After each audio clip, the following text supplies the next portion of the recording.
Hare Krishna, everyone. Welcome to today's class on Bhagavad Gita, chapter number 14. So let us pay our respectful obeisances to Lord Jagannath, Jagannath Baldev, Subhadra Mai ki jai, Nitai Chaitanya ki jai, Parsuram Bhagwan ki jai, Vaman Dev ki jai, Giri Govardhan ki jai, Srila Prabhupada ki jai. ओम अज्ञानतिमिरान्धस्य ज्ञानाञ्जनशलाकया चक्षुरुन्मीलितं येन तस्मै श्रीगुरवे नमः। नमो विष्णुपादाय कृष्णपृष्ठाय भूतले श्रीमते भक्तिवेदान्त स्वामिनिति नामिने। नमस्ते सारस्वते देवे गौरवाणी प्रचारिणे निर्विशेष शून्यवादी पाश्चात्य देशतारिणे। जय श्री कृष्ण चैतन्य प्रभु नित्यानंद श्री अद्वैत गदाधर श्रीवासादि गौर भक्तवृंद। हरे कृष्णा कृष्णा कृष्णा हरे हरे, हरे राम राम राम हरे हरे। हरे Krishna.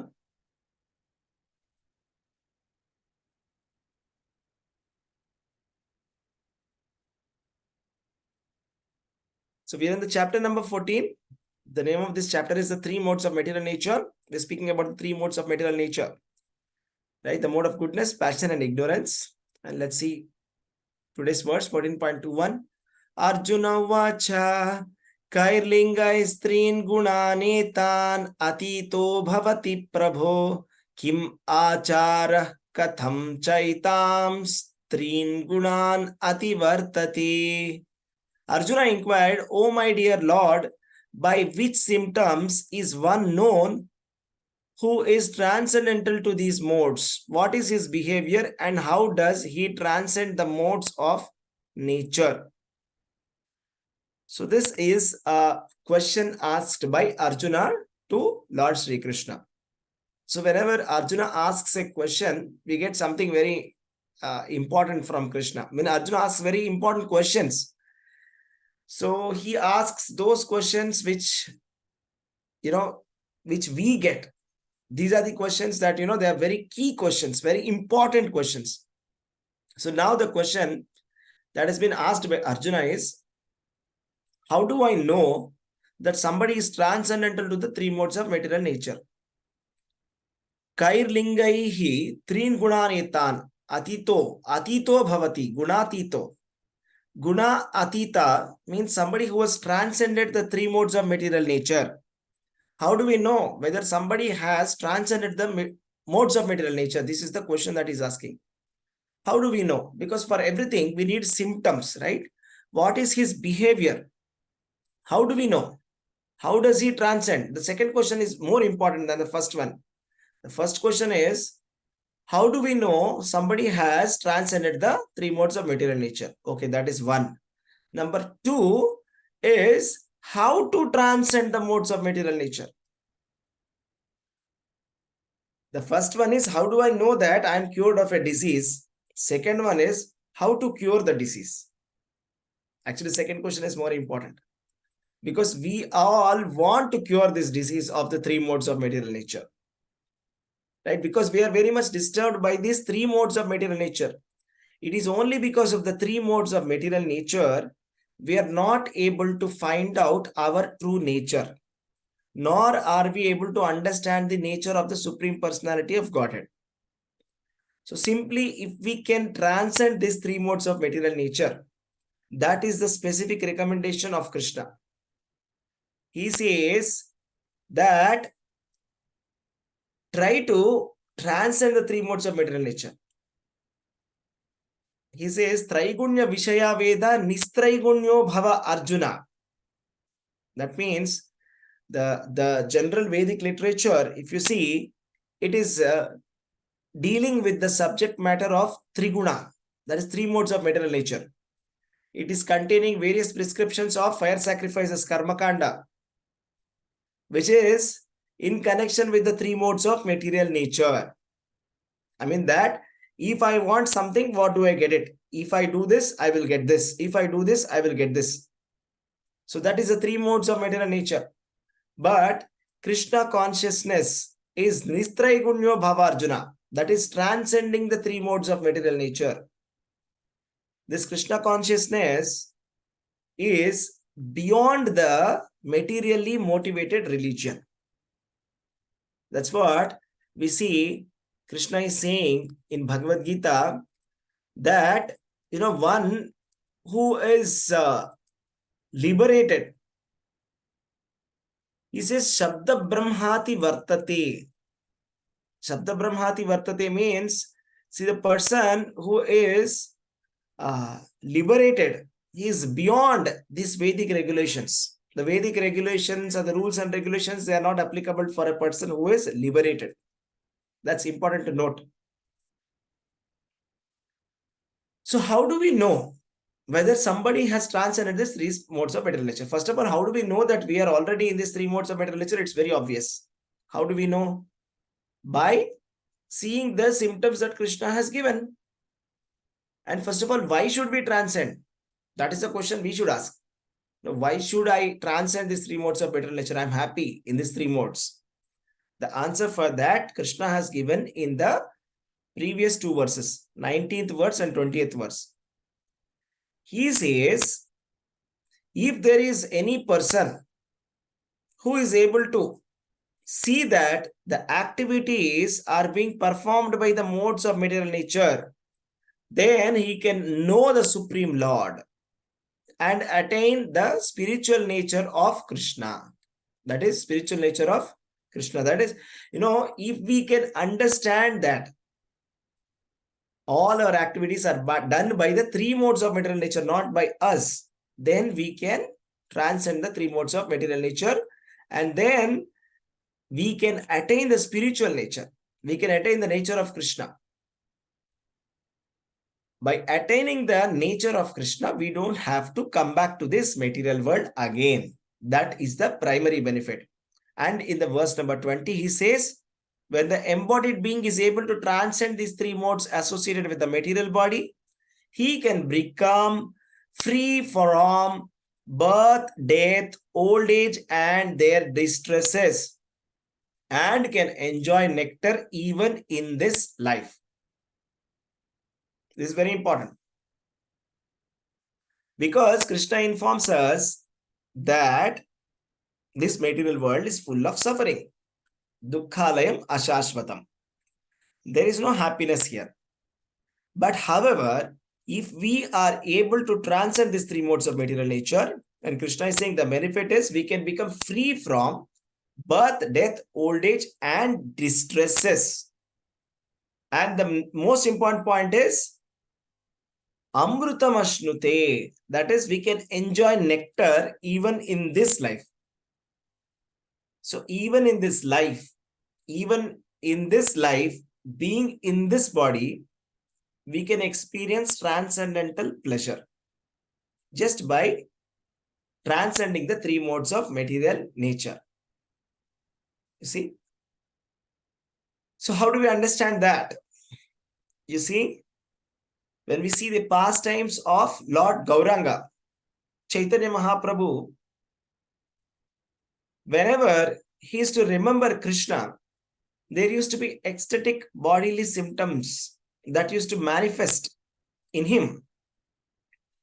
So when he remembers Krishna or his pastimes, then the hair would stand on its end. That is goosebumps. He would get goosebumps.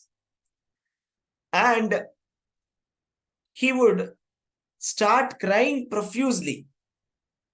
And the tears that used to come out of his eyes used to come like a jet. Like two jets of stream of water, it used to come out. So whenever he remembers Krishna, he will become ecstatic and he will start dancing. He will start dancing and he will not even consider who is there, who is not there. So when Chaitanya Mahaprabhu visited the South India, and when he used to visit various temples, and when he used to come inside the temple, take the darshan of the Lord, and he used to dance in ecstasy. So this is called ecstatic symptoms. So this is called as transcendental happiness. When Chaitanya Mahaprabhu first time he visited Jagannath Puri, he was walking along with other devotees. But then suddenly he started walking very fast as the temple approached. He started walking very fast and nobody was able to catch him. He went so fast. And as soon as he went inside and he saw the beautiful darshan of Jagannath, Baldev and Subhadra, and he loudly shouted, Jagannath! He loudly shouted and he suddenly became unconscious and fell down there. You see, that means there is such a wave of ecstasy that has come inside him that his body is no longer able to manage it. So, how many of you would like that? Right? So, all of us, we want happiness, but we are asking for happiness just like maybe a drop of it. It's just like a man who is in a desert for a long time and asking for some water. This is our position. We are looking for water everywhere and hardly we get some water. Or another example is, take a sugar cane, right? We all have the experience of having the sugarcane juice. We have that sugarcane machine, right? So after the sugarcane has been put into the machine, first time, bend it again, put it again, bend it, put it again, juice is coming out, right? So after 10 times, there's no juice in it. But now if somebody were to give you that after doing it for the 10 times within the machine, now chew it. Now if you chew it, there's no juice in it. But still we are chewing it. This is called Punascharvita Charvanana. Punascharvita Charvanana means chewing the chewed. Chewing that has already been chewed. That means the sugar cane, there is no juice in it. But we are trying to get some juice out of it. So this is material life. So there is no happiness in the material world. But we are trying to extract happiness out of it. But then we say, come on, why are you saying that? Money can buy us happiness. Why are you saying that money cannot buy happiness? Money can buy happiness, but money is not for free. Money comes with a hard toil. So the happiness that we are enjoying is the happiness of a camel. You know what is the happiness of a camel? Happiness of a camel is, a camel eats cactus and thorny bushes. And when it eats that thorny bushes, what happens, It will be bleeding from its mouth because it is thorny bushes. And when the blood comes out from its mouth, okay, it mixes with the saliva and the bushes and it eats, it finds it very tasty. I mean, camel finds its own blood tasty and it is enjoying it. Wow, what a tasty food. So this is the happiness of the material world. Money can buy us happiness, but money is not for free. Means we have to just enjoy our own blood and toil. That's not happiness. That's why Prabhupada says it is not happiness. We are actually thinking that it is happiness, but actually there is a lot of toil behind it that we have forgotten. How much hard work we have done for getting that happiness, we have forgotten. So therefore, that is not real happiness. And even if it is there, it is that of that sugarcane juice, which is giving maybe a half drop, 1 ml, that which has already been chewed. You are not getting much out of it. But you see how Chaitanya Mahaprabhu is exhibiting transcendental ecstatic symptoms. How he is getting so much of happiness that he is no longer able to handle it. So this is called happiness. This is called Premananda. This is the highest bliss that is possible. And the beauty of Krishna consciousness is, even a child can experience this Krishna consciousness, happiness. It's not that, I have to do a lot of great austerity to get this happiness. All you have to do is simply sit down and chant, or simply sit down in a place where all the devotees are congregationally singing the songs of Krishna. Simple. Then you can yourself experience this transcendental bliss, which is coming from within. And there is no price that you are paying for it.